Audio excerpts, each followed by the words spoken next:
नए साल में ही भारत ने किया धमाका, अपने ब्रह्मास्त्र का किया टेस्ट। HAL का कमाल देखकर दुनिया हुई दंग। ये सिस्टम गिराएगा चीन के हजारों टन बारूद। वहीं पाकिस्तान के दोस्त को भारत ने घर में घुसकर मारा। पाकिस्तान के दोस्त की अब खैर नहीं, बम से उड़ाने की प्लानिंग कर रहा है भारत। इस देश को दिया आदेश। दोस्तों, दुनिया गवाह है कि हाल के कुछ सालों में भारत ने बेहद ही उन्नत और पावरफुल डिफेंस टेक्नोलॉजी को डेवलप कर लिया है। इसी तकनीक के सहारे भारत लगातार आगे बढ़ रहा है। इन्हीं तकनीक में से एक भारत का अल्फा सिस्टम है, जिसे हम एयर लॉन्च फ्लेक्सिबल एसेट के नाम से भी जानते हैं, जो एक काफी हल्का और शक्तिशाली लॉइटरिंग एमिनेशन है।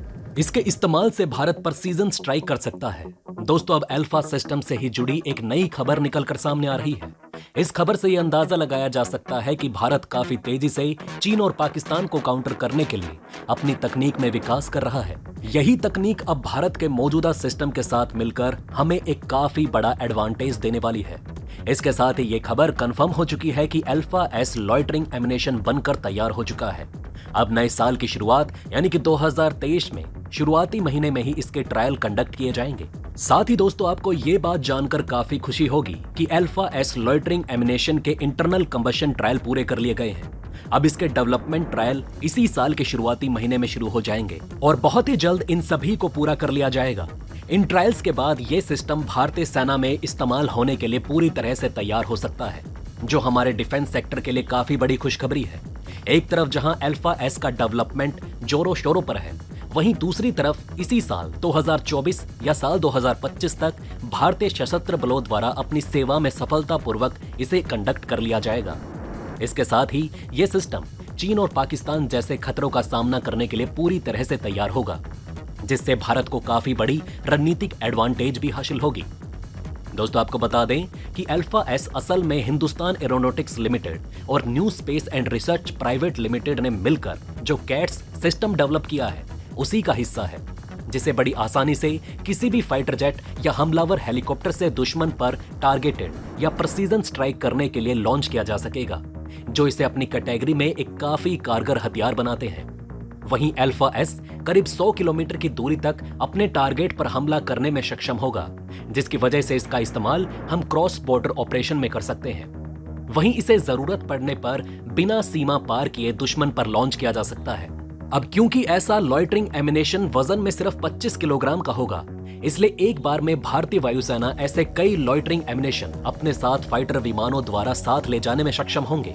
दोस्तों, एग्जाम्पल के द्वारा समझें तो भारतीय वायुसेना के पास मौजूदा जैगवार फाइटर विमान ऐसे लगभग 24 अल्फा एस लॉइटरिंग एमिनेशन अपने साथ एक बार में ले जाने में सक्षम है, जबकि भारतीय वायुसेना का सुखोई 30 अपने साथ एक बार में लगभग 30 से 40 ऐसे अल्फा एस लॉइटरिंग एमिनेशन ले जा सकेगा, जिसकी मदद से दुश्मन पर काफी एक्यूरेट और घातक हमला किया जा सकेगा। दोस्तों, अल्फा एस 25 किलोग्राम का होने की वजह से एक बार में अपने साथ लगभग 7 से लेकर 8 किलोग्राम का विस्फोट भी कैरी कर सकता है। वैसे तो ये कोई बड़ी बात नहीं, लेकिन अगर हम ध्यान से देखें तो अल्फा एस एक नेटवर्किंग स्वार्म ड्रोन सिस्टम है, यानी कि एक बार में ऐसे कई ड्रोन दुश्मन पर हमला करेंगे, जिसका हमला किसी क्रूज मिसाइल जितना होगा। इसका मतलब ये है कि ये सिस्टम जितना एडवांस और हल्का है, उतना ही घातक भी। हालांकि अल्फा एस का ट्रायल साल 2023 की शुरुआत में ही शुरू कर दिया गया था और इसका इंडक्शन साल 2024 या फिर 2025 में शुरू हो सकता है। इसलिए इस बात में कोई दो राय नहीं कि भारत जरूरी डिफेंस टेक्नोलॉजी के डेवलपमेंट में काफी तेजी से काम कर रहा है, जो भारत के डोमेस्टिक डिफेंस इकोसिस्टम को मजबूत करने के साथ साथ इंटरनेशनल लेवल पर भारतीय हथियारों को एक नई पहचान भी देगा। इससे भारत की धाक दुनिया में और फैलेगी।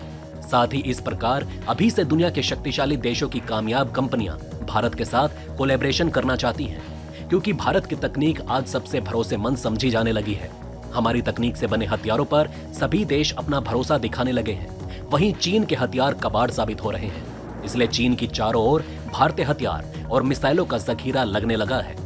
वैसे दोस्तों, अगर आप भी भारतीय तकनीक पर गर्व करते हैं तो कमेंट बॉक्स में एक जय हिंद तो जरूर लिखें। अब इसी के साथ बढ़ते हैं हमारी दूसरी खबर की तरफ। अब जहां दोस्तों हमने अभी आपको बताया कि कैसे भारतीय तकनीक से बने हथियारों की धाक और चमक दुनिया में फैलती जा रही है, इसी का एक बहुत बड़ा नतीजा सामने आ रहा है, जिससे यह साफ हो गया है कि दुनिया के छोटे बड़े सभी देश भारतीय तकनीक से बने हथियारों के लिए लाइन लगाने लगे हैं। ऐसा हम इसलिए कह रहे हैं क्योंकि एक और देश आगे आया है।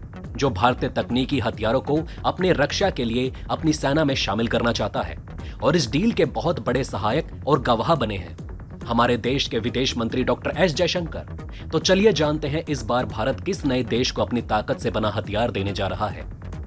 दोस्तों, बीते दिनों ही खबर निकलकर सामने आई कि भारतीय विदेश मंत्री डॉक्टर एस जयशंकर पिछले साल 29 दिसंबर से 31 दिसंबर तक साइप्रस के दौरे पर थे। इस मीटिंग से ये कयास लगाए जा रहे थे कि ये मीटिंग कई बड़े अवसर लेकर आएगी।